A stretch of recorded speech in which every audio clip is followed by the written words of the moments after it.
All right. This sounds a little better. Hey, everybody. Thank you for tuning into The Divide with Marcus C. Williams. We are here in your ear having the conversations that you need to hear.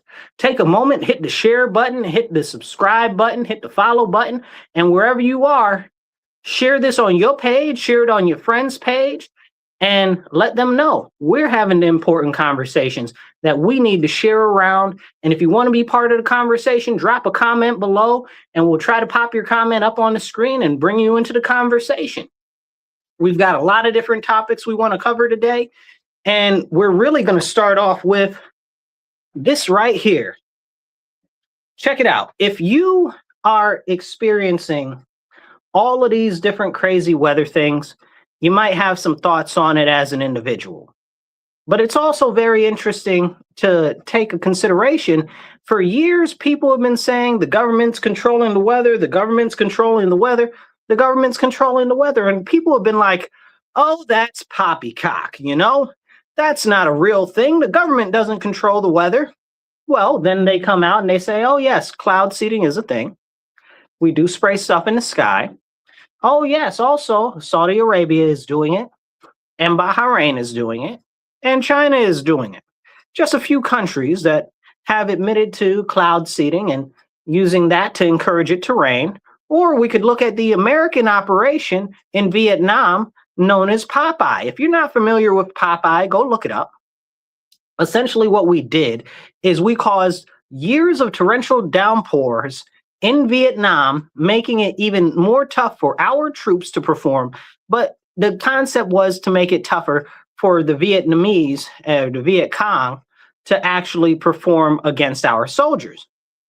Now, I don't know if that helped us or if it helped them, or if it was just maniacal people sitting somewhere in some scientific lab and the people paying them behind the scenes, manipulating everything and just kind of mucking stuff up and about and just playing with people's lives like they often do.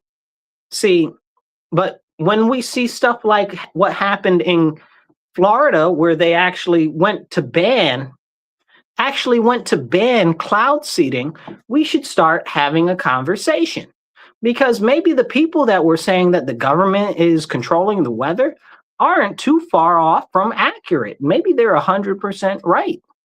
We look at things like they've talked about for years with different projects, like the HARP in Alaska, the high altitude EMF array that they have up there, where it just shoots all types of energy into the atmosphere, bounces it off of the stratosphere and other parts of the different stuff up in the atmosphere to make the signals come down and do different things as far as not just energy transmission, but also, which they think that it can be used for directed energy, which is a whole nother conversation, but definitely for serious communications and surveillance, but also weather manipulation by changing not only the temperature in the atmosphere, but also working with the radio frequencies to, I don't know if you'd say, discombobulate or reassemble the different clouds and weather patterns, because a lot of what we need to have a conversation about is how our world is run on frequencies, right? Like sound frequencies, radio frequencies, everything is some type of kind of harmonic. That's why if you ever see throughout the history, you might every now and then hear about bells, right? And what happened to all of the bells, like not just the church bells, but they used to have bells and stuff in hospitals and stuff like that for frequency healing and stuff like that. And just now, what used to be pseudoscience a few years ago, where frequency and energy restoration for humans and biological functions is now becoming mainstream. We've even got these things that they're coming up calling med beds that fire radio frequencies and different acoustic frequencies into your body to encourage it to heal itself. So maybe a lot of the stuff that we were told was false was actually true this whole time. Maybe a lot of it has been a grand manipulation against the people, and we're just really starting to find out now. And that's scary, right? Because it really makes you wonder, what else is the government doing that we don't know about, or that we've been told is not happening, that really is happening? Hey, I see you out there, Yusef. Thank you for tuning in. If you guys are tuning in, hit the like button, hit the share button. Even if you just drop an American flag in the comments, that helps the algorithm a lot. And definitely share, or even just wave and say, hi, I'm listening. So as we have this conversation about the government's history of basically covering up and diluting information in relation to what could actually help society and push society forward, we need to start having real conversations, because it's not happening. It's not happening. Now, we know that there are over 5,000 patents that are being held by the government right now because they're considered a security risk to the United States of America. But really, what we see with a lot of those things is it's not so much that they be a security risk to America, it's that they destabilize different industries, like the energy industry, or like the motor vehicle industry, or like any other number of industries. And then they wouldn't be able to make as much money. So some of it is about money, but also other parts of it is actually about the government's ability to control the people. Because why would the government want you to have cheap, plentiful energy, or even free energy? The government wouldn't want that. Why would they want you to have a car that could run 1,000 miles on 2 gallons of gasoline? They wouldn't want that. Why would they want you to have a car that's able to run on water, even though we know in other smaller countries that they have cars that run on water, like Colombia and Argentina and some parts of Cuba? There have been histories of people that use these little apparatuses that they create to help their car basically create a hydrogen fuel cell to run off of that from water. And we know this to be true. We know the science is sound, but for years they tell us that these things aren't real. These things aren't real. What's going on isn't happening. Oh, don't believe that. All of this is crazy, and that is crazy. So I appreciate you sending this out. Somebody said that they're sharing. Please share. I appreciate that. Yeah, so all of this stuff that's going on is really, really, really serious. And we have to have a conversation about what the government is doing, what the government is hiding, and what's really going on, right? Because how can we have a full conversation about everything that we're experiencing every day if we're not talking about what is the government doing? And I use that to start to lean in to, we have a whole bunch of scientists that have been going missing over the last year. Imagine that. A whole bunch of scientists that work for the government. Now, this is a whole even more concerning situation, right? Like, these aren't some guys in their basement twiddling with different things that might have developed free energy or 0 point energy, and now they're missing. These are scientists that are working for the government. About 11 scientists have turned up murdered, and a couple of other ones missing, that have been working on things that are in different industries tied to the federal government, like the Jet Propulsion Labs and NASA and different other various groups and stuff like that. So we have to start asking ourselves, wait a second, 11 scientists that are dealing with propulsion and energy frequencies and energy sourcing and stuff like that, all of a sudden just end up dead in under a year? Like, what's going on here? You know, and for me personally, I feel like alarms should have been set off at the FBI or at one of the many alphabet agencies that investigate this type of stuff once there were 2 or 3 missing or dead. Like, you know, how many do you need to make a pattern? 11? It's 11. And the only reason why we're finding out that 11 scientists are dead now is because it ended up in Congress. And we know how Congress operates. Congress ain't but about no good, and they're about as efficient as a turd in a toilet at the top of Mount Vesuvius. Like, I mean, like, that's not a real thing. Who's going all the way up there? Nobody about to use that. That's not about to work. You know, like, it's kind of crazy. So if it wasn't for that, we never would have even known. Now, what's happened to these scientists, right? Were they murdered by another foreign country? Were they aiding and abetting a foreign country? Like, what is really going on here? These are the conversations we're not having. What were they working on? I'd like to know what those scientists were working on. Now, all of a sudden, they're all dead. And of course, they were working for various different agencies, but all just in similar type of aspects of things. And now the FBI, Kash Patel, I know a lot of you guys aren't so happy with him. I'm not happy with him. I like Kash Patel. At least I liked him, past tense. I'm kind of out on a limb with him right now because I don't see him arresting enough people that need to be arrested, which is a whole nother conversation for a whole nother segment. But when it comes to all of these missing dead scientists, what's going on? Is this a national security risk? Were they aiding and abetting our adversaries? Were they selling technology to the Chinese? Were they selling technology to, I don't know, Europe? What was going on with these people? Were they all working on different projects for the government that we don't know about, that they said that they were going to go public with? And the government was like, y'all not about to go public about nothing. And then they disappeared and dead? Like, is that what happened? It's kind of like how we know that the CIA and other different organizations and shady people in the military and stuff like that just kill off people, or make it look like an accident. The famous CIA heart attack or the CIA stroke of people that were relatively healthy, but now all of a sudden are magically dead. And I love my country. Don't get it twisted. Nobody loves my country more than I love my country. But the fact of the matter is that we should not be willfully ignorant of the way that our country operates or the history of our nation. That's one of the big reasons why I don't like these people out here pushing to tear down statues. I don't like them pushing to rewrite history or erase movies or erase things because it might make somebody feel some type of way or because they feel that it's racist or something like that, which is just kind of crazy because usually it's some white people that say, oh, well, that might be considered racist or something like that. Who are you to have any say in what is considered racist or something like that?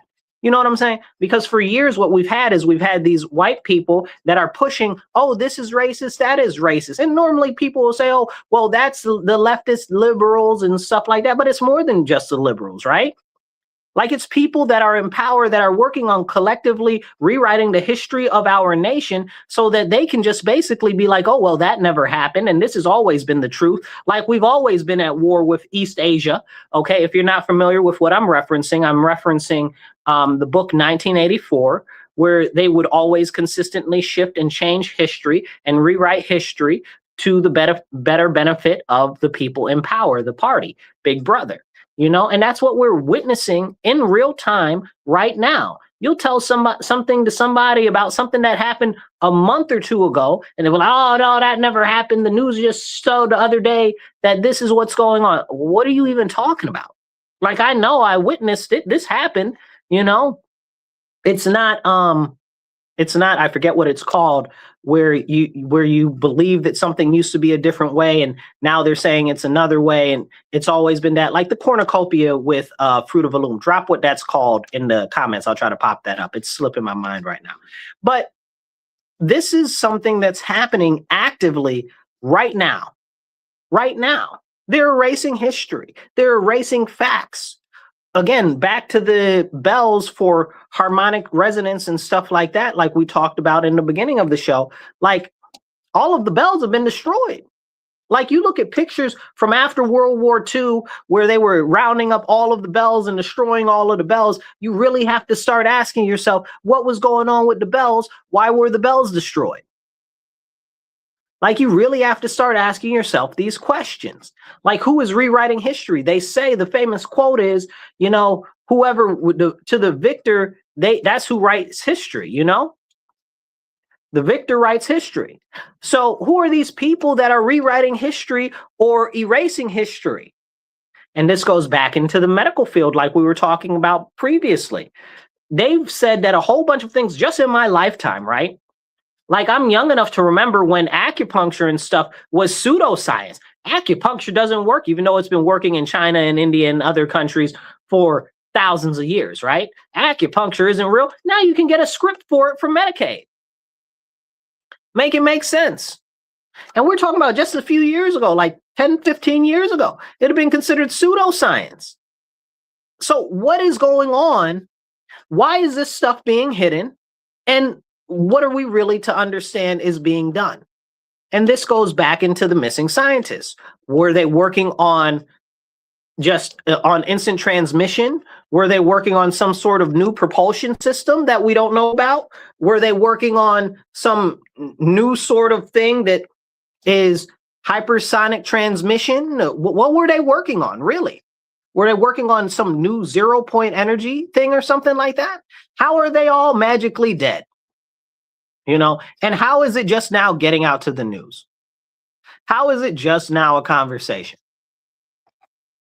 How is it just now 11 scientists are dead that worked in very serious industries like the NASA Jet Propulsion Lab and other parts of the military and other parts of the government, working on all these different various projects for the government, and they're just magically dead. Dead. Gone. And they were a footnote until magically it came up in Congress. Somebody brought it to the attention of some congressperson, and the congressperson was like, hold on, this is kind of weird. Because that would have never gotten out to the public. Because we know how they roll. And that's a serious issue. Hit the like button, hit the share button. It doesn't cost you nothing. Be part of the conversation. Drop some American flags or some thumbs up in the comments. Just even say hi. All of that helps the algorithm to get it out to more people. Because we need to be having these important conversations. And as we go into the next portion of the conversation, we got some conversations about Iran coming up. We got some conversations about the Pope coming up. We got some conversations about Israel coming up. We got some conversations about China, Indonesia, and a whole bunch of everywhere else except not Rhodesia, not today. Anyway, share this out with your friends, your family, and everybody else that you know, because they need to be part of the conversation too. Let's see here. We got a conversation. Somebody said they were old. That's funny. Out here making me choke. That's hilarious. But yeah, so as we have this conversation about the things that continue to be wiped away in our society through our history and stuff like that, we need to understand that there are powerful people behind the scenes, whether it's the government, whether it's private industry, corporations and stuff like that, or maybe it's just the people that are in power, the elite. That's something that needs to be the conversation, because again, while I love my country, I'm not stupid, right? Like, you'd have to be stupid to think that everybody in power has our best interests at heart. Most of them don't care. Like, you ask one of these super ultra wealthy people, how much is a gallon of milk? They don't know. How much is a loaf of bread? They don't know. How much is a stick of butter? Nobody knows. They don't know, because they're not even the same socioeconomic range as you. These people don't have the same priorities as you. They don't care. They don't care. So this is why we have to be very, very cognitively aware of things like these missing scientists that are gone now. Because what were they working on? And why can't we talk about that? I think that that's more of an issue, because these people were working on things like aerospace, fusion, and biotech stuff. You know what I'm saying? Like that's some very serious issues. And these were high-level scientists, right? These were high-level scientists. It's really, really concerning. Some of them were working on nuclear thermal propulsion, right? Like nuclear thermal propulsion. So essentially, that's forever energy, but for travel, right? So think about it like this. We've got a ton of destroyers for the US. We've got a ton of submarines and stuff like that. We've got aircraft carriers. All of these big, huge boats and ships are all powered by nuclear energy. They have been for decades, right? Like, we got rid of the oil-based submarines back in what? The 50s? You know what I'm saying? Like, I feel like the last one was decommissioned in like the 1970s or something like that. They even made a joke about it in a movie one time. I can't remember what the name of the movie was, but it was a good movie. It was kind of a comedy action thing. But it's interesting how these people are now just coming to the light. And No, nobody was talking about it before. I mean, nuclear thermal propulsion, hypersonics, and other stuff. Like, what are we doing? Nobody said anything about that. That to me sounds like a national security thing everybody should know about. If something like that happens, I want to know about it when 2 scientists are dead, not when it's 11 scientists, because that tells me that some real bogus stuff is going on. Something really odd is going on there. And as we know, we're working on different spaceships and space destroyers and all types of other things. I know some people might laugh and say, oh, we're not working on space destroyers. You don't know what you're talking about. Okay. Along with space moon trains. Don't get me started on the moon trains. $500 billion for a moon train that the U.S. Congress put in for under the last administration under Biden to build a train on the moon. We don't even have adequate air capabilities in the U.S. right now because they've let the airport and the air system degrade. You know what I'm saying? Like $500 billion for a moon train. I don't want no daggone moon train. You better send a spaceship up and a spaceship back down on that bad boy. You know what I'm saying? Why I can't hop across the moon. And I'm joking, but I'm also kind of serious. $500 billion. Man, please. But this goes to show you that the government is working on a whole bunch of different projects and things that we don't even know about going on. We don't even know that's going on. So when they say that these scientists have magically disappeared, we need to look closer into that. We really do, especially with the highly competitive nature of aerospace technology today, but more so than that, on space technology today. This is very, very, very serious. But I use that to go into the whole issue with the FBI in and of itself, right?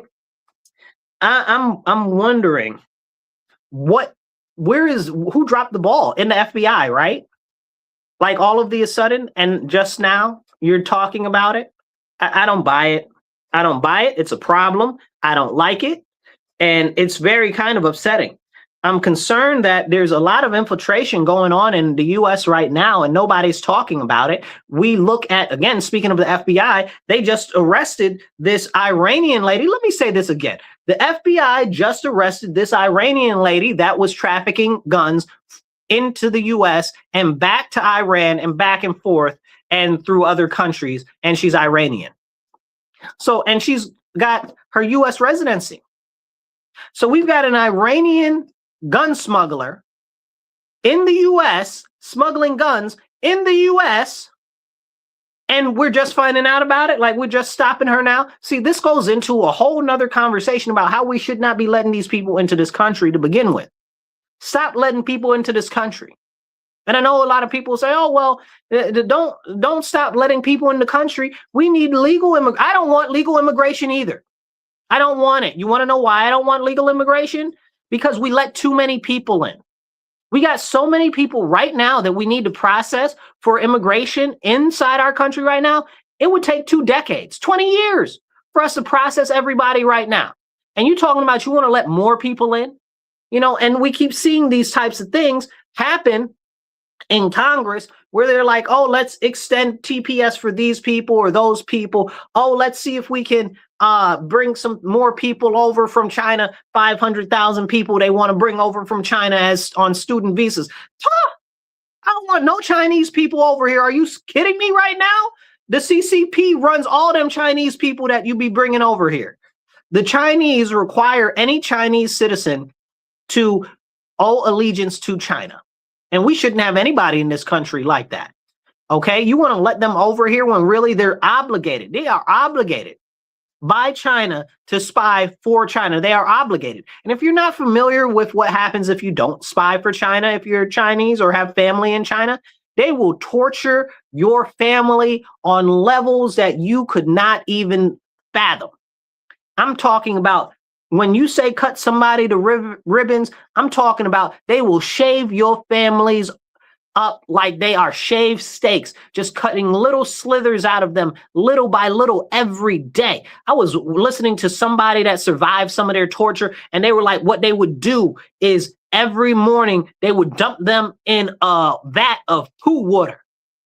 A vat of poo water. So essentially what would happen is, you go in there, you're all right.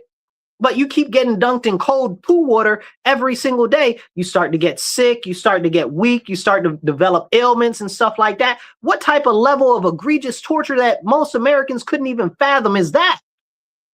Can we have that conversation? China is super evil. We shouldn't be letting nobody from nowhere over here. Are you crazy? Look at what they've done to Taiwan. Like, are you out of your mind? Look at what they're doing. And we're going to talk about Taiwan in a minute. But I meant to say Hong Kong. Look at what they've done to Hong Kong. Okay? Putting all of those people in there in jail and torturing all of those people and all of this and all of that. Now they're taking over Taiwan and South Korea through so-called diplomacy, but really they're putting plants in their different levels of government. And that's happening. And that's causing them to be more faithful and lean more towards friendship with China. And I use friendship lightly because all China is using is they're using them as a subversive option to subvert the government and to gain more power there so that they can slowly integrate with them more and more and more, just like they did Hong Kong. We need to wake up and understand the severity of what China is doing. But I want to take 2 seconds. We'll come back to China in a moment and remind you, you are listening to The Divide with Marcus C. Williams. And we are here in your ear on Rochester Free Radio, WRFZ 106.3 LP. We are here. If you want to help the show and you're listen to us on the radio, you can go to Patreon and you can go to Rochester Free Radio and you can donate on Patreon. If you're online and you want to help out the show, right there on either sides of the screen or down below, depending on how you're watching the show, which orientation. But yeah, man, pitch into the show. We help us make more episodes and stuff like that because we're sponsored by viewers like you. Our station stays alive by viewers like you, you know, like that's kind of like what they say on public radio, but that's what we are. We are a small public radio station and we're trying to get more spread across the state and across the nation, you know? And if you're watching online, hit that follow button and hit subscribe, drop some comments, be part of the conversation and share. That's the best you can do is share and get it out there because it doesn't cost you nothing. Now, let's get back into this lady that's over here in the U.S. That's an Iranian citizen that's selling guns in the U.S. So not like she's got her FFL license, you know. She doesn't have a federal firearms license. She's out here running guns in the U.S., this Iranian lady. What is going on? Who is she giving guns to, bro? Like, do they have insurgents inside our country? Do they have sleeper cells inside our country waiting to pounce on us when they're given the signal? Like, what is going on here? And we need to be more alarmed about these issues because some people are like, oh, well, you shouldn't talk about this. You shouldn't talk about that. Who shouldn't talk about what? Don't tell me what I shouldn't talk about. That's wild. Like, we got somebody that we are actively engaged in a serious arc of military engagement with right now that's running weapons inside the United States. How did she ever get her residency here in the US? This is the problem. This is a serious, serious, serious problem. Now, as we talk about serious, crazy things, I got to blow my nose for 2 seconds, so please bear with me.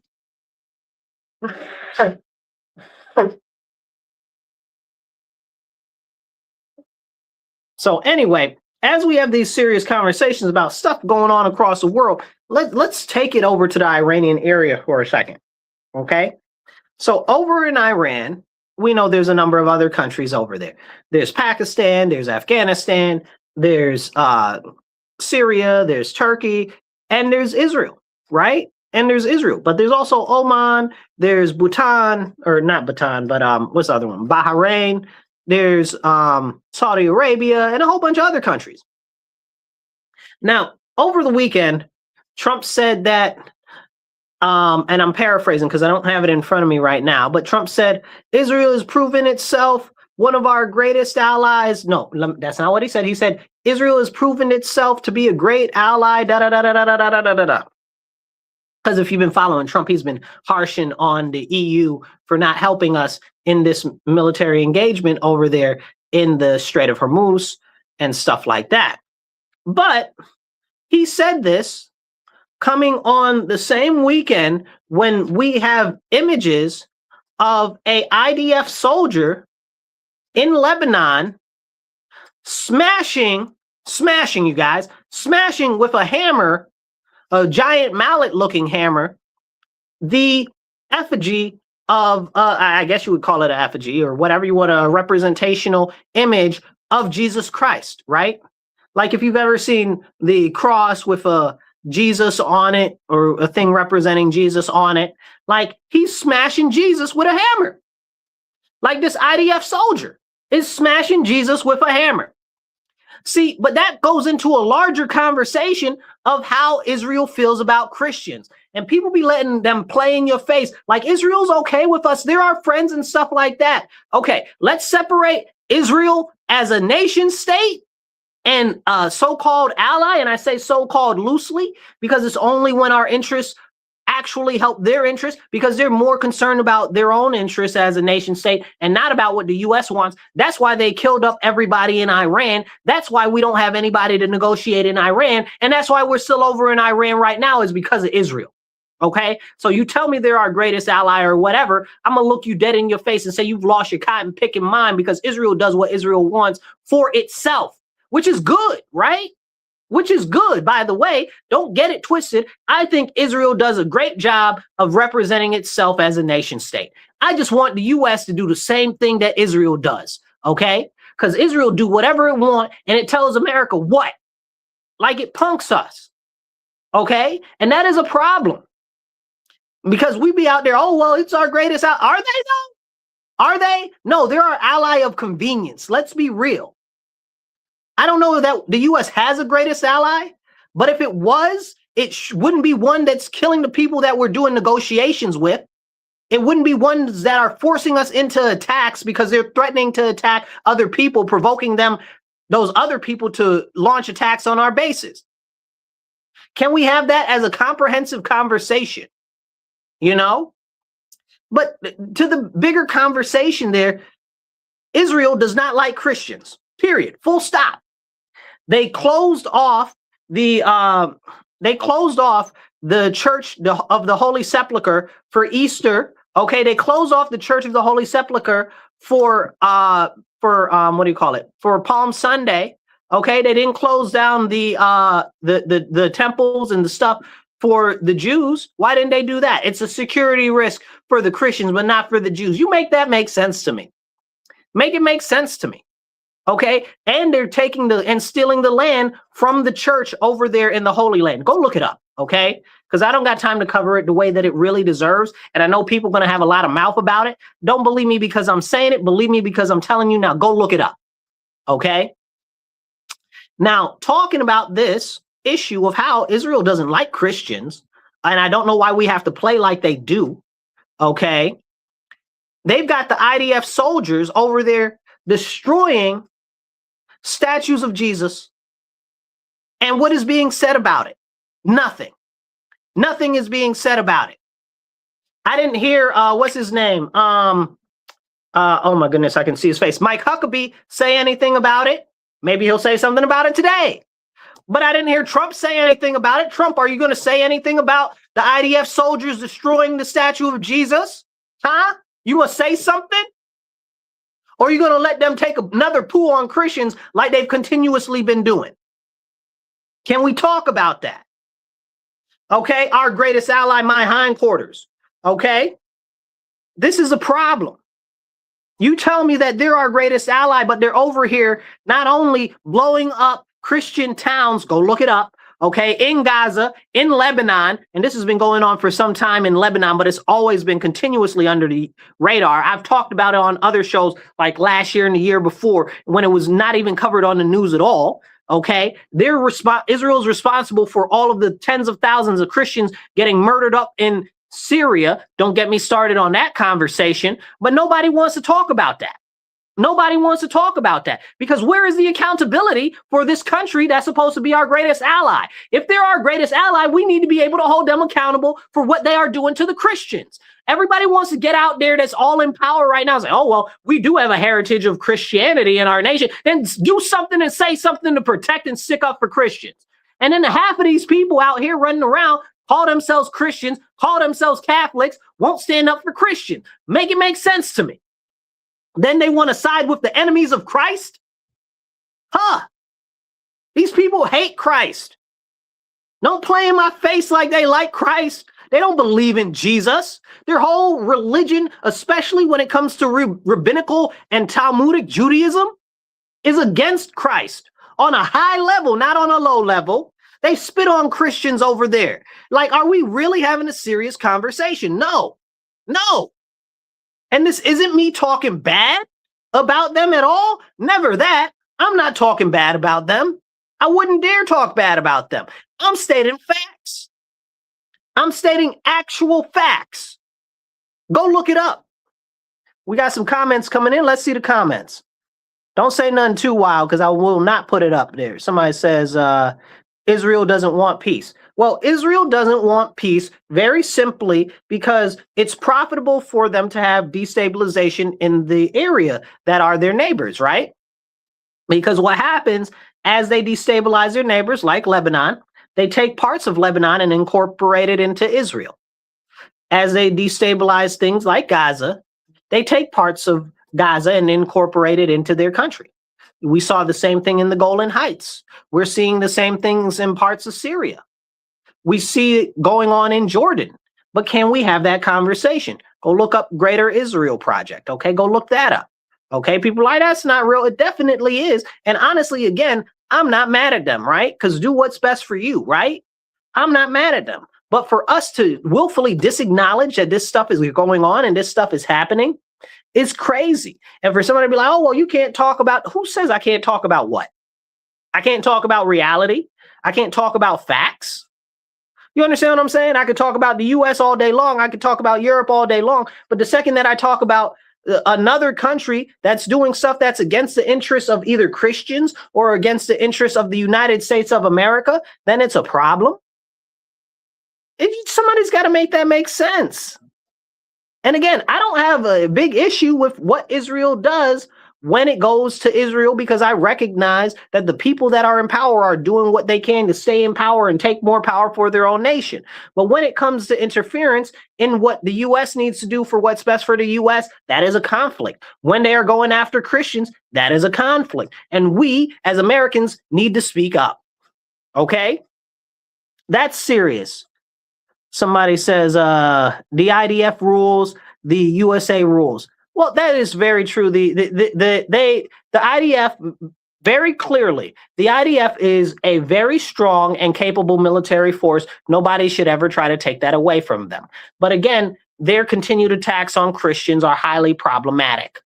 Highly problematic. Their destruction of churches is highly problematic. Their attacks on Christian villages is highly problematic. Okay?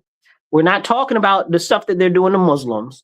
Okay, we're not talking about anything they're doing to secular people. I'm talking specifically about Christians, okay? So these are serious, serious issues. Somebody said, imagine a country so great that even the ones who hate us refuse to leave. That's what America is right now. This goes back into the conversation about the lady that was from Iran that's over here, that's out here trafficking guns. I'd like to know who she was trafficking guns for, where the guns were going, and if we should be concerned about terror cells in our country. Because we know we should, right? Because speaking again of the Middle East and Iran and stuff like that, they are in bed with Hezbollah, right? Hezbollah had training camps in Venezuela. We know that. Hezbollah was training the cartels in Mexico. We know that. These are things that we know, right? Then under Biden's open border policies, how many of those people came into our nation, right? And now y'all telling us that we can't get rid of these people. If it's up to me, everybody's gone. Everybody. We have too many people here that didn't come in the right way, that now they're talking about we need to keep them here. I don't want them here. And I'm sorry, I don't want TPS extended for anybody either. They just recently pushed to extend TPS for Haitians in Congress the other day. Now, that was in the House of Representatives. I don't know if it's gone through in Senate yet. I haven't heard about it going through in the Senate yet. I hope it doesn't go through. Now, for myself, I was saying that they need to extend TPS to the Haitians way before anybody else was. I was very upset that they weren't extending the TPS to the Haitians originally because we killed their president. Yeah, we did it. It was the United States. The United States, probably the CIA. We had a wet work team that went in there that was tied to the CIA that took out their president, cut his head off, put it on the bed. The whole just look into the story of what happened to their president, bro. Like, it's wild bananas. Now they got a guy over there that's cannibalizing people. That's one of the largest warlords over there, barbecue, and all types of other crazy stuff. Like, it's crazy what's going on in Haiti.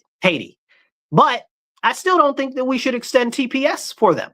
If we want to extend TPS for them, we should be taking over Haiti. I fully support taking over Haiti. Don't get it twisted, okay? People say, oh, America's an imperial nation or whatever the case is, Don't lie to me. Don't lie to me. That's a lie. America is not an imperial nation. I wish we were an imperial nation. I wish we were going out taking territory and taking lands and incorporating them into the United States for the greater benefit of the United States and the citizens. That's not what we do. We don't do any of that. Don't play in my face. So when we let all of these Haitians stay over here, okay, it's a problem. It is a very, very, very, very serious problem. When we say, okay, this is our Congress, by the way. Okay, the Congress of the people of the citizens of the United States of America, right? I understand being altruistic, right? I understand wanting to help other people, but you explain to me how keeping those Haitians here is helping the United States citizens. Explain it to me very simple, like I'm 5. I want to know. And again, like I said, I was supporting Haitians coming over here before anybody else was. Okay, and you can go back and check my videos on it. Okay, because I've talked about that a number of times. But if we want them to stay, and Congress is going to say, oh, they should stay, how is it helping us? How is it helping us? And why now, all of a sudden? I'll tell you why. We'll get into that and we'll break it down. But please hit the like button, hit the share button, drop some comments. I try to pop them up on the screen as they come in. We're getting some in. I'm trying to put them all up there as they come in. Somebody's talking about abortion and stuff like that. We're not talking about that right now, but you're right. We got a whole bunch of comments coming in, but as they come in, I'll try to pop them up on the screen, right? If you got some good stuff. So as we're talking about the situation with Haiti, I need to be clear on this, right? The situation with Haiti is part of a larger plan for mass, not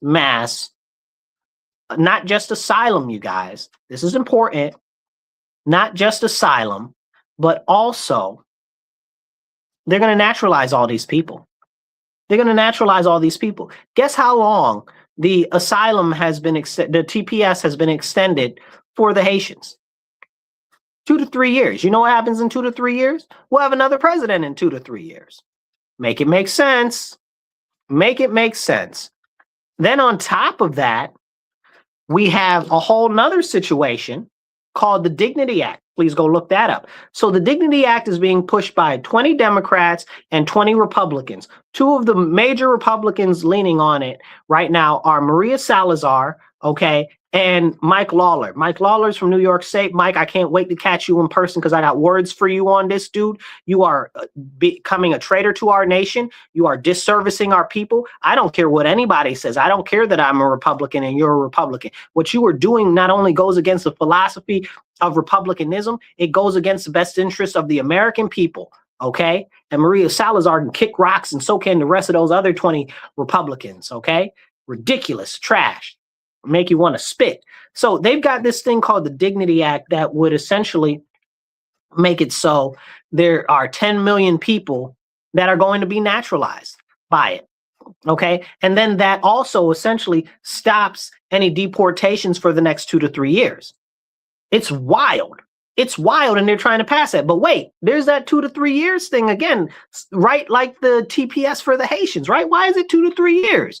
Because in 2 to 3 years, Trump will be out of office, and they're anticipating either a Democrat president or somebody that is softer on the immigration situation than Trump is, or they're figuring that have been here so long by then, they can just make the case for them to be able to actually stay now. We need to stop this now. You know what else is coming up soon that we need to have a conversation about? A census.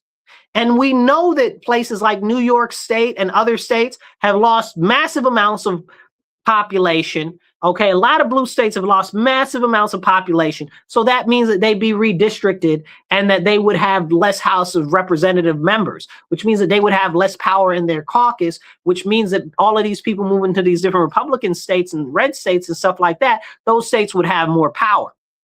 This is why the Democrats do not want the question of citizenship to be on the census. And we need to have a very serious conversation about that, because all of this stuff is tied together. It's not like this stuff is happening in a vacuum. It's not like this stuff is happening independent. And it's really kind of crazy. It's so disgusting, it makes you want to spit. And I'm going to spit right now because I'm just disgusted and fed up. This is the problem. Right now, what we are facing in our nation, these people that are pushing this sympathy and this huggy, kissy, lovey-dovey stuff for all these foreigners and illegal aliens are traitors to our nation. I'm going to say it again.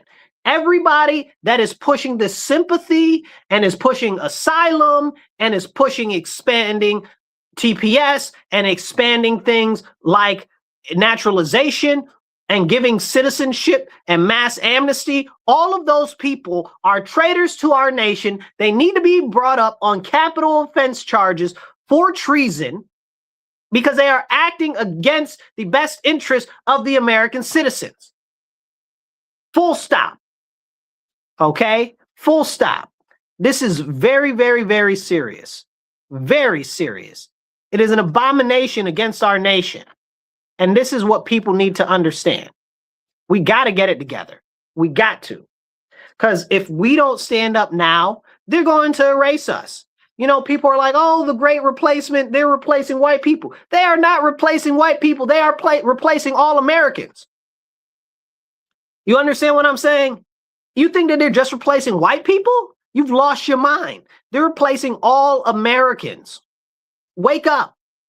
Hit that like button. Hit the share button, hit the subscribe, make sure you're following, and drop a comment, even if it's an American flag or just a, hey, I'm listening, or I like your show in the comments. All of it helps the algorithm.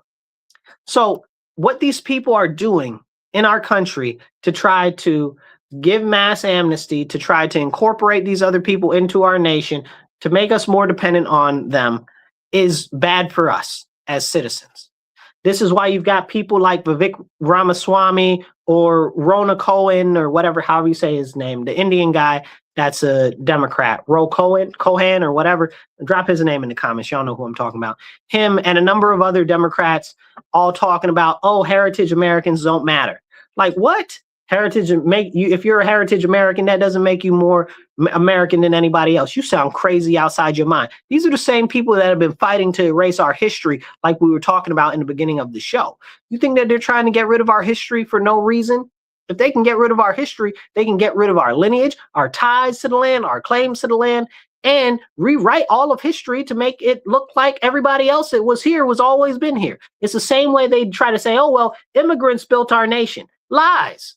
Lies and deceits. Immigrants did not build our nation, right? You had the settlers help build our nation. You had the slaves help build our nation. Then our nation was built, and then the immigrants came, right? Then you had the industrial age, okay, hasten after World War II, right? And who built the country during that time? The freed people, the freedmen, right? Look up the Great Migration. That's how my family ended up in New York State. Look up the Great Migration. Okay, the freedmen built this country. The settlers built this country.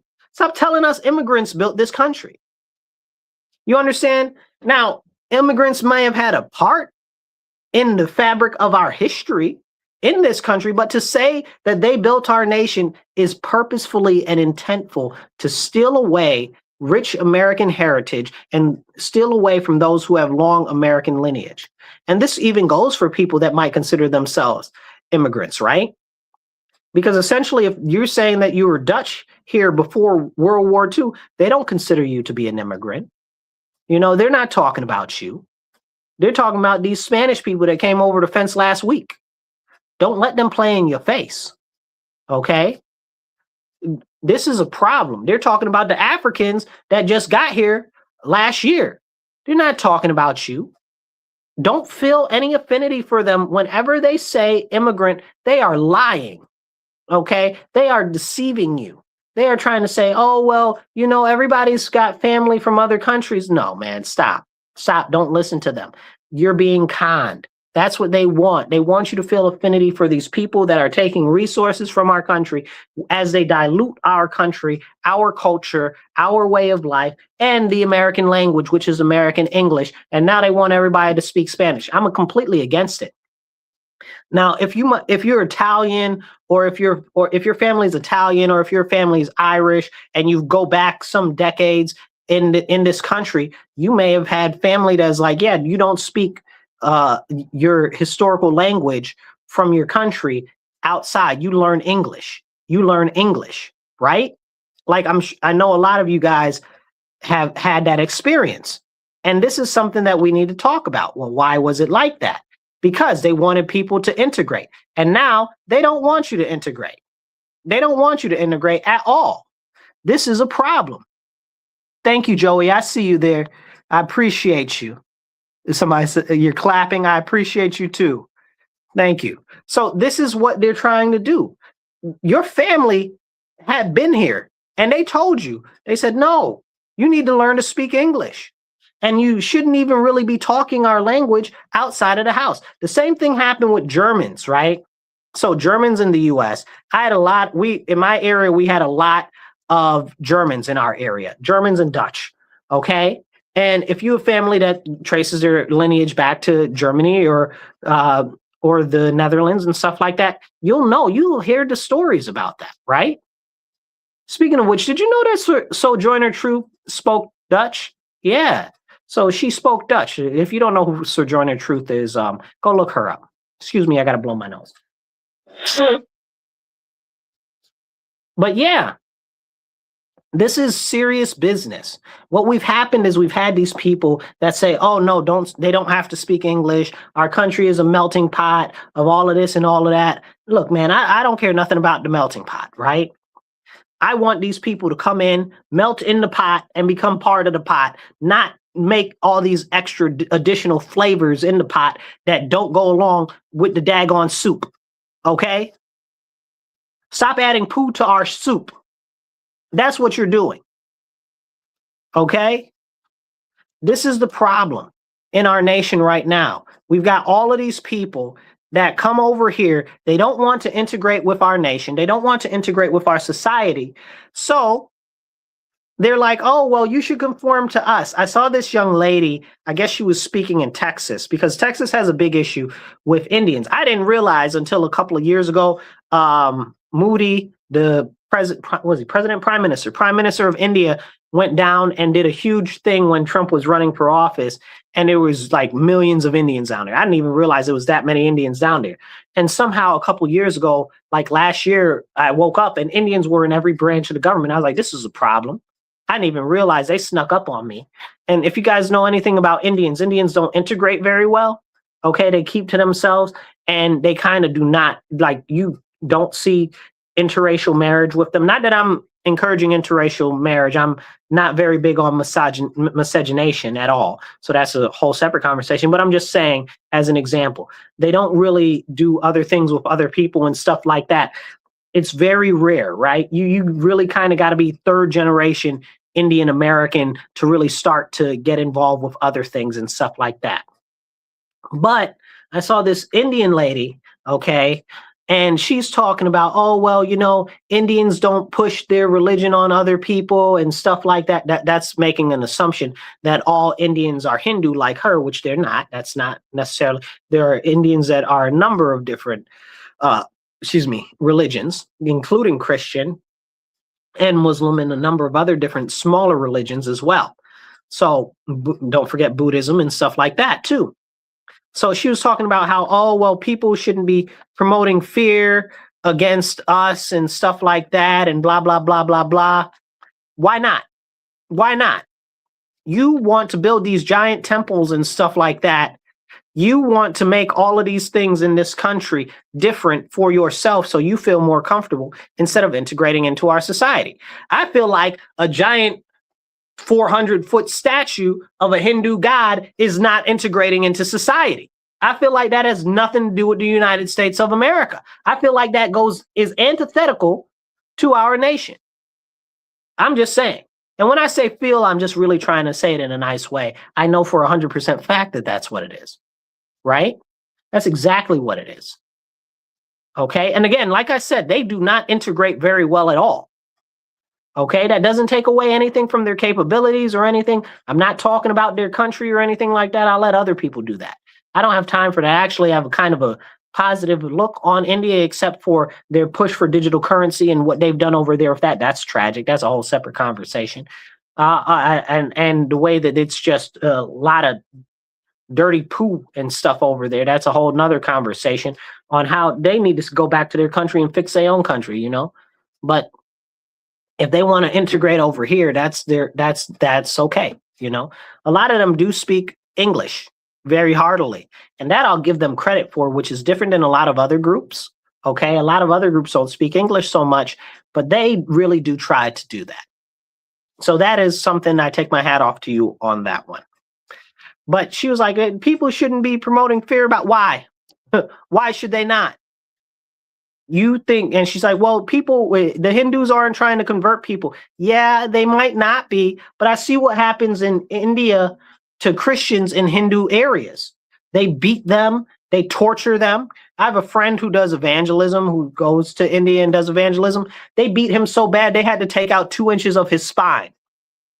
Okay, they beat this man in India so bad because he's a Christian evangelist that they had to take out 2 inches of his spine like this. You understand what I'm saying? So you mean to tell me that they shouldn't be alarmed? I'm alarmed. I think somebody should be alarmed. Somebody should be raising the alarm there. You know, I'm less worried about the Indians that are sheiks, because sheik, you really have to be part of the sheik community. You got to kind of be like born into it. You can't really convert to get into that. So that's a different conversation. You know, that's a little bit of a different conversation. Also, the sheiks be standing against the Muslims real hard. So mad props to y'all out there, especially the sheiks in England that are standing up against Islam over there right now. Okay. Somebody says, what they say? Take what they learn and fix their own homeland. Yeah, that's what I was just saying. That's exactly what I was just saying. But I want to take a moment, and I do want to get into a couple of other topics in relation to energy, what's going on with China and Taiwan and Korea, like we were just talking about. And if we have some time, I'll even jump into some stuff about HUD. So, because there's just so much going on that we could talk for days. But before we go into that, I do want to talk on the Pope and what's going on with him.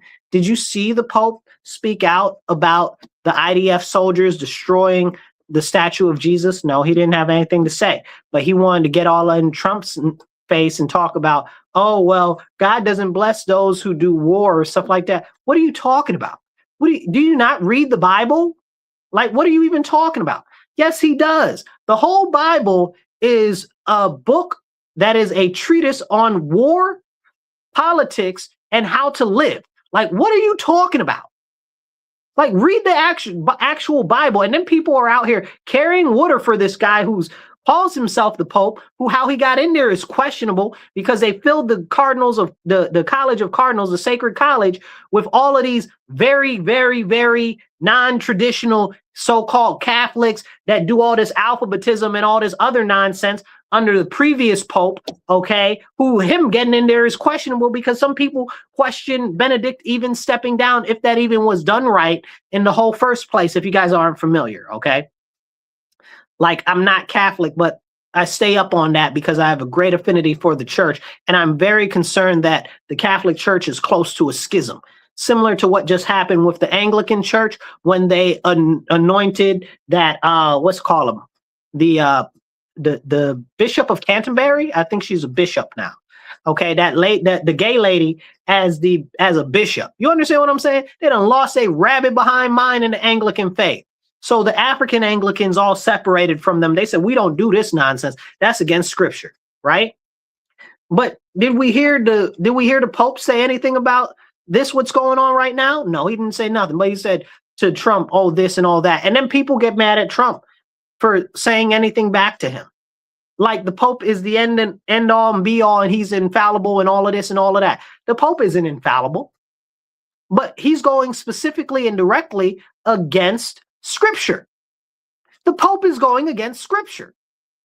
Like, we're not talking about something that is questionable, if that's in scripture or not, or it's something that could be tradition that's not in scripture. No, directly against scripture. But more than that, he's going against tradition because he's going against the church fathers. He's out here saying stuff like, oh, we should all live in love with the Muslims. What? What? The stuff that our early church fathers, like John Chrysostom, I can't even pronounce his name right. It's spelled weird. St. John Christopher, go look him up like that and you'll find his name. It's like John Chrysostom. Chrysanthemum or something like that. I'm not, go look him up. Love that guy. Fantastic. Okay. But him and all of the other church fathers and stuff like that, you should see their commentary on the Muslims, or you should see their commentary on the Jews. You understand what I'm saying? Speaking of which, St. Christopher has a good one, a good homily about the Jews. Go listen to that. But these people are our canonized saints. You understand what I'm saying? Talking against what the Pope is currently talking about. How dare you, bro? The audacity. Then you over there talking about you're the whole high holy see and you're putting Muslim prayer rooms in the Vatican? Are you on drugs? Are you high? Or are you kissing the devil's feet at night? I'm starting to ask questions. Somebody made a joke on one of my posts the other day. They said those exorcists that just took a trip to the Vatican, maybe they need to go back because they didn't finish the job. And you know, and the Bible warns about stuff like this. It really does. I don't want to dive too deep in that because maybe we'll do that next episode or an additional episode on the page. So make sure you hit the follow and subscribe. But people forget that the Pope is also a king, right? Like, he is the king of the Vatican. The Vatican is its own country, and it has a king, and its king is the Pope. So we need to understand that very often when the Pope is speaking, he is speaking as a head of state, not necessarily for the body of Christ. Okay? And his prerogatives do not always align with what Scripture tells us. So as a matter of fact, just to be very clear, let's start with the 10 Commandments. I'll touch on it briefly because I want to go into some other things. We talk about the 10 Commandments. You know, it says, people be like, oh, it says thou shalt not kill. It doesn't say thou shalt not kill. It says thou shalt not murder. Murder is unjustly or against the innocents and stuff like that. That is murder. Okay? Killing can be righteousness. And can be done righteously. And in many parts of the Bible, it says under certain circumstances, you are supposed to go out and kill people and go to war with them. So what are you talking about? Okay. Look at David or Solomon or all these other kings in the Bible that we have as our predecessors that are out here praying for the downfall of their enemies or victory in battle, or the whole thing with oh my goodness, what do you call it? It'll come to me in a moment. It'll come to me in a moment. It's slipping my mind. The story where they had too many soldiers and God was like, no, you got too many soldiers. I want less so people will understand that I am the God of all gods, the host of hosts. And I'm the one who can make something out of nothing and nothing happen out of something. You know, so this is serious. And, you know, it's very interesting because in the Bible, it refers to God, the Father, as the Lord of hosts, right? So it also says in the Bible that Adonai, God the Father, Adonai is a man of war. Okay, I believe that's Psalms. Okay, this is what it says about our God.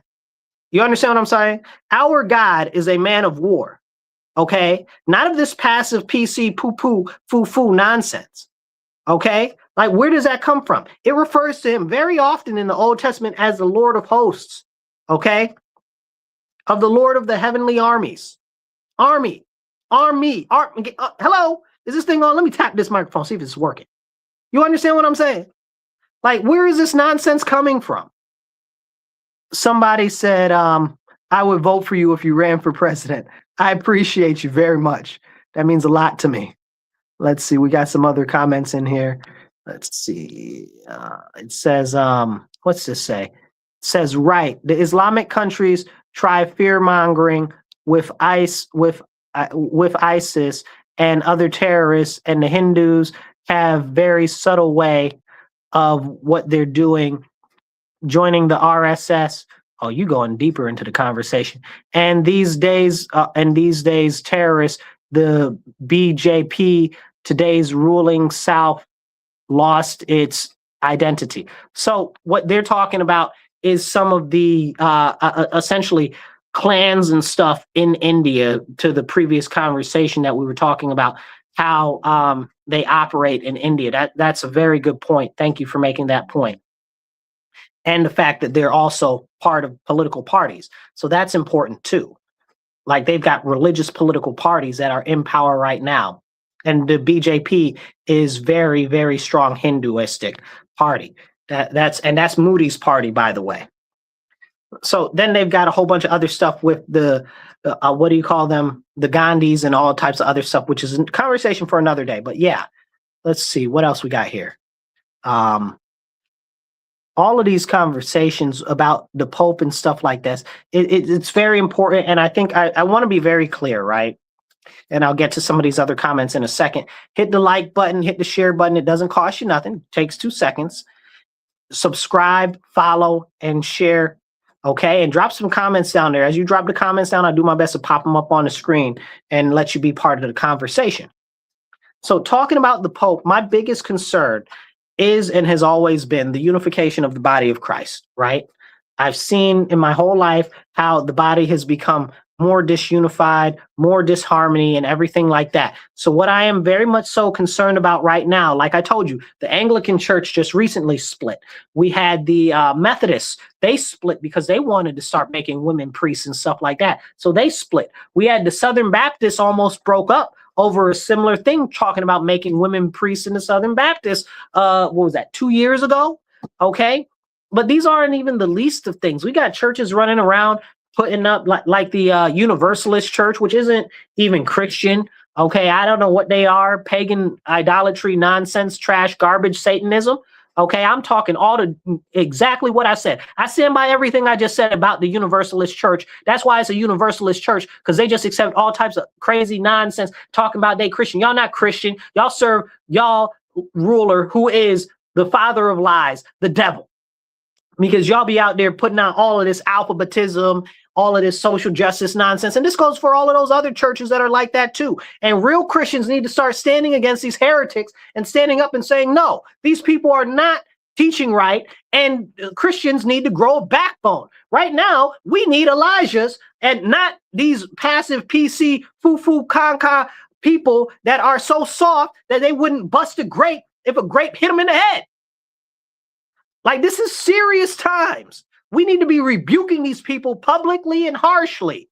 Okay? Scorn and ridicule is needed. Why? Because that's what they're doing to us. And how have they gained so much power? Because we won't stand up. Everybody's out here talking about the Muslims. Oh, the Muslims are doing this. The Muslims are doing that. How'd they get like that? How'd the Muslims get the chance to be so powerful in America? A Christian nation. How do Muslims get like that? It's not the Muslims' fault for doing that. It's the Christians' fault for allowing the Muslims to get like that. Because we've stepped away from our traditional positions in which we're supposed to have.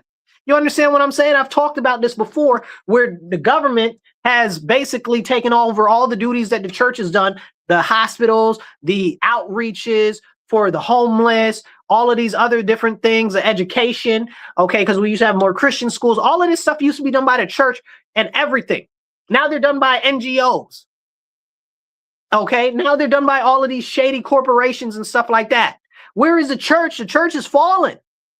It's time for us to rise again and stand up as Christians in our nation and say no more. We won't tolerate these people bashing Christians. We won't tolerate these people mocking Christ. We won't tolerate these people acting like Christians don't matter. We won't be silent. We won't be passive. We won't let the government shut down our churches because they're like, oh, it's a virus. You got to shut down your churches, but we're going to keep the liquor stores open. You understand what I'm saying?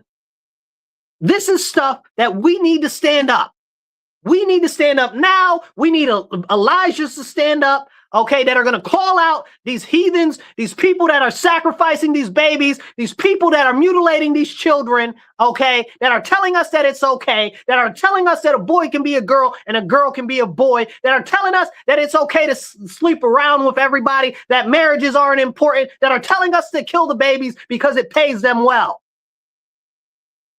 Come on now. Can you hear me out there? Let's be real with what's going on right now. We are very, very, very, very serious in what is going on right now. And we need more people that are Christians and are strong of conscience to stand up and rebuke it publicly. Everybody's like, oh, well, it'll affect me or it'll affect my family or whatever the case is. Da, da, da, da, da. Oh, so when you get to Jesus, when it's time for judgment and Jesus says, oh, well, you know, you were lukewarm Christian, so I'm going to spit you out. Because when the time came for you to stand up for me, you didn't want to say anything because you felt like it would affect you because, you know, I, as the Lord, wouldn't provide for you, or because I wouldn't make a way out of no way for you if you spoke up for me. That's wild. That's wild. And that is the problem with Christianity today. Too many weak Christians. And when you do pass and you do go before the Lord and he says that he didn't know you, you'll understand why. Because if you can hear the sound of my voice, you know what's going on. Because you won't stand up and rebuke these people. These fake pastors, these fake preachers out here preaching the prosperity gospel. Out here preaching this alphabetism from behind the pulpit, talking about they Christians. Bull sugar. You understand what I'm saying? Ain't none of these people, if you got a rainbow flag, okay, talking about LGBTQMI2QRTZ, whatever the rest of the letters are this week, okay? Like, I'm not even making a joke. I'm being dead behind serious. You understand what I'm saying? Like, because now it's, what is it? MMI, 2 plus Q, LGBTQITI, RS, and I'm missing some letters. There's some other letters there too that I'm missing. No, oh, I forgot A, you know, and all of this nonsense. If your church is about that, if you see a church about that, that is not a church. That is a den of deceivers. That is a den of deceivers, and they need to be rebuked with the harshest of rebukes. Christians need to be out there picketing in front of their locations. For real. That's what needs to be happening. Because more and more people are falling prey to this mind disease that is being pushed into our society by Satan himself and the devil, right?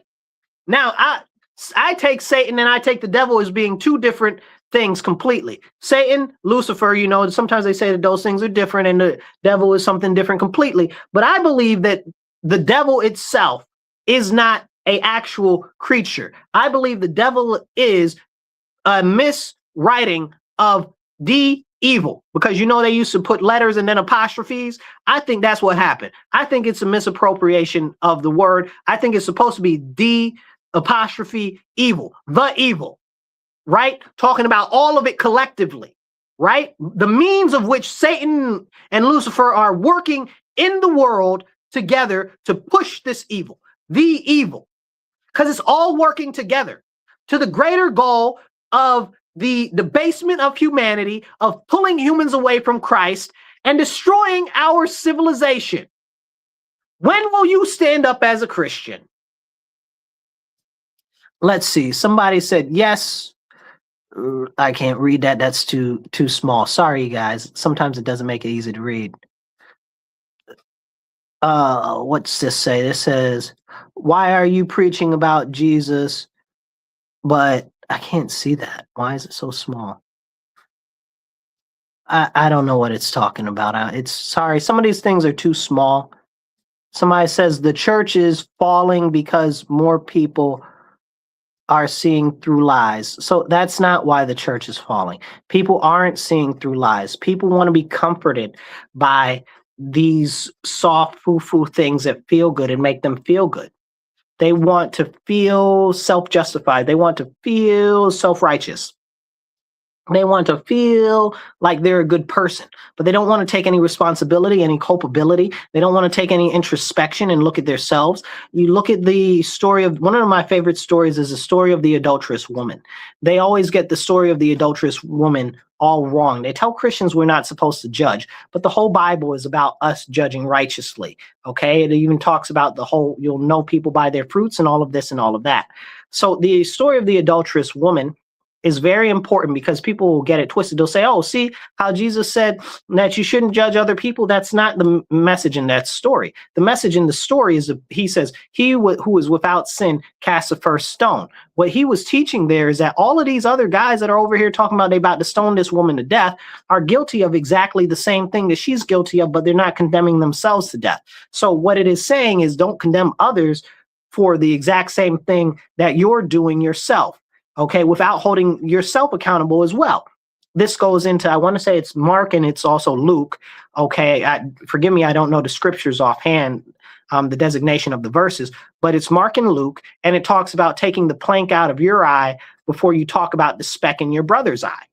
Okay, so again, there's that same thematic thing there. Like if you're doing the same thing and you got the same issues that this other person's got, you're condemning them for what you're doing. You need to be condemning yourself too. You got to check your own self too. But that requires introspection. That requires self-analysis and stuff like that. You know, there's this one thing, I forget who Paul was writing. I want to say maybe was it Thessalonians? Might have been Thessalonians. Don't quote me on that. You'll have to look it up. But he was like that they need to check themselves, right? Could have been Colossians. No, I'm pretty sure it was Thessalonians. Anyway, go look it up. But he was telling them, he said, yo, y'all not right. Y'all not doing right. And you need to look at yourself and you need to see if you've ever actually been saved or you're an actual believer to begin with. Right? There's that self-introspection. He said, because what you're showing right now is not what Christians would do. So either you've fallen away and you need to get on the right track, or you've never been saved at all. And that's very important. So I want to touch it. We got a couple moments left. I want to touch on a couple of things before we get out of here. So hit that like button, hit the heart, drop a comment. I'm trying to pop as many comments up as possible. Okay, so please drop some comments, even if it's just a thumbs up or an American flag. The American flags help a lot. Let the system know that we've got engagement. Okay, and hit the follow button and the subscribe button. So let's get into the whole situation with China and South Korea right now. So if you may or may not know, South Korea had essentially a military injunction there under the last president. The last president said, listen, we got all of these people that are inside the government that are working for China. We need to have the military step in so that we can confine them and stop them. Then all of those people that were in favor of China conspired against him in basically their Congress to throw him out, put him in jail, and then pull him out of office. And now they're trying to execute him or whatever the case is. But all of those people were tied to China that did that. So he was right the whole time. And if you're not familiar, you're like, oh, well, what he did was a little bit extreme. It's not. South Korea has a history of military intervention in their politics. That's a whole nother thing. So the South Korean president, what's her name?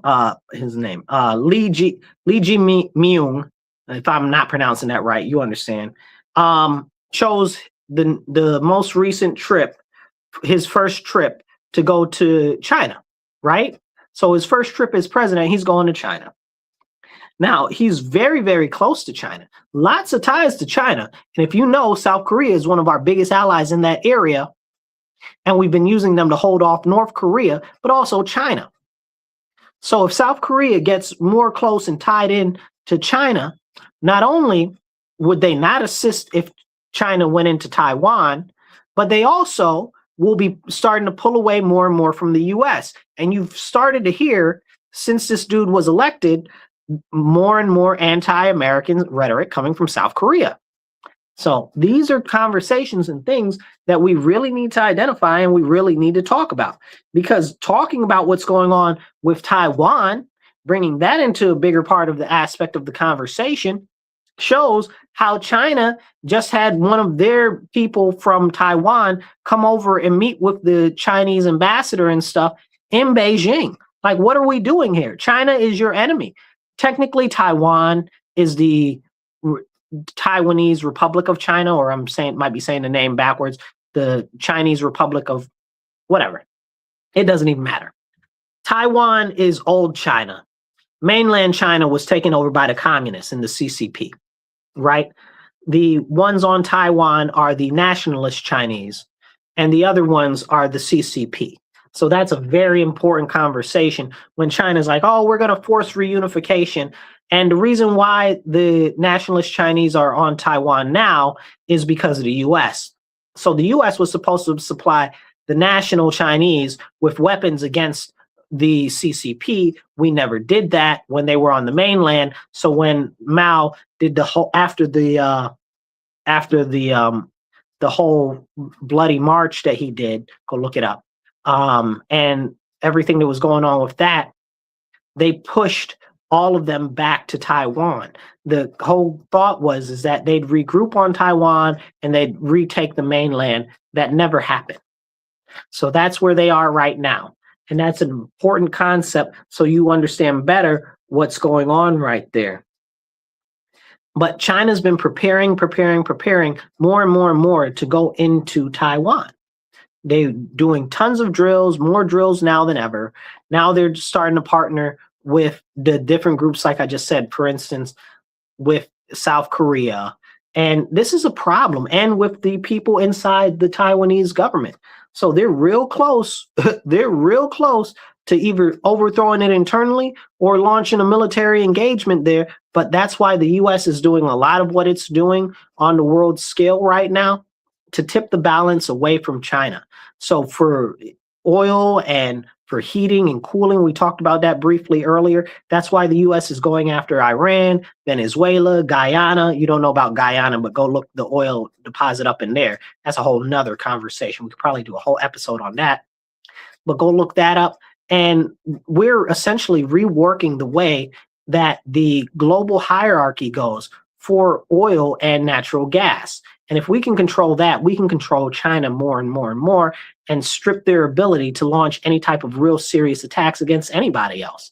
We might even be able to, luckily, hopefully, topple their government. But we'll see. So we've got a couple of things I wanted to talk about and close, but we don't have a lot of time. So right now, the Department of Energy is working a lot to push nuclear energy in the United States. And that's a very, very, very important thing that's going on because we need more energy. I know a lot of you are seeing the continued rise in energy costs and stuff like that, and it's starting to get real bad. But that's because of poor policy that has been over-investing in things that do not provide equal energy generation, like the solar panels, like the wind turbines and stuff like that. Those might work in some places, not in all places. And that's part of the series that needs to be part of the conversation. So we've got a lot of stuff going on right now that's coming up that can be positive, but we have to see what the government is doing, be attentive to it, and we also have to see where we can benefit so that we can help support the things that are going to be beneficial for the US. And we can stand against the things that are not going to be beneficial for the US. Because at the end of the day, it's about our citizens, and it's about what we can do to better our citizens, just like they just reinitialized a contract to start a new refinery in Texas, which is like one of the first refineries in over 50 years. We need more gasoline and petroleum refineries in the US so we don't have to be dependent on everybody else, and we don't have to worry about that type of transportation into the US. So we're booming right now. Let's make it go even further, and let's look into the nuclear energy and see what else we can do. I appreciate you guys tuning into the show. Thank you for listening to The Divide. We'll catch you next week. Thank you guys for listening online. If you're listening online, please hit that like button and the share button and get the message out there. We've got a lot of other content that we'll be putting out over the next couple of days. So make sure you're subscribed and following. And if you're not on the YouTube channel, go to the Marcus C. Williams channel, okay, and subscribe. Now, we put out an episode of this once every week. It's Monday, 2:30 to 4 p.m. If you want to support the show, either side right here or down below, okay, we've got Venmo, Cash App, PayPal, however you'd like to help support the show so that we can do more episodes and get more airtime. There's a lot of conversations that we need to have that aren't able to be had in the general public because people don't want to talk about those things. There are a lot more segments that I'd like to do with you, but airtime does cost money and it does cost my time and energy to try to put everything together. So we really could use your assistance in supporting the show. And we're working on getting the elephant in the room back up. We've got our first set of guests coming up soon, and we're just setting up a day for us to start doing those interviews for the elephant in the room. So again, if you're not following the channel now, make sure you follow and subscribe and hit that notification bell because we got some great episodes coming up soon with that. We're going to be interviewing quite a number of very interesting people. So stay tuned for that. The elephant in the room will be making a comeback in 2 weeks. So I'll catch up with you guys later. Y'all be blessed and be well. And remember, stand up, speak up, and don't shut up. Take action.